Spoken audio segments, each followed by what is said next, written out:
இன்னைக்கு நம்ம அகைன் ஒரு ப்ராடக்ட் ரிவ்யூ தான் பார்க்க போறோம். அது ஒன்றும் இல்லை, நட் கட்டர் தான். நான் இது அமேசான்ல தான் ஆர்டர் பண்ணி வாங்கியிருந்தேன். இதோ இது என்னன்னு பார்க்கலாம். பிளாஸ்டிக் நல்லா இருக்கு,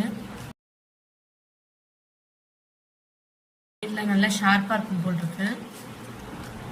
இதை இந்த ரிங் இந்த மாதிரி பண்ணிட்டு இப்படி பண்ணோம்னா நம்ம இதை ரிமூவ் பண்ணிக்கலாம். ஸோ கிளீனிங்க்கு ஈஸியா இருக்கும் நமக்கு. இது இப்போ நம்ம நட்ஸ் போட்டு எப்படி ஒர்க் ஆகுதுன்னு பார்க்கலாம். 7-8 பாதாம் போடுறேன். இந்த இது இருக்கையா கேப் இருக்குல்ல, இது இப்படி வச்சது. வா, ரொம்ப ஈஸியா இருக்கு,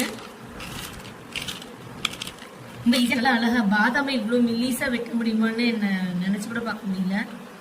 சூப்பரா வைக்குது. 89 ருபீஸ்க்கு இது வந்து உண்மையிலேயே ரொம்ப ஒர்த்தான ப்ராடக்ட். கண்டிப்பா ரெக்கமெண்ட் பண்ணுவேன், வாங்குறேன். இதோட பையிங் லிங்க் வந்து நான் டிஸ்கிரிப்ஷன்ல கொடுக்குறேன், போய் பாருங்க.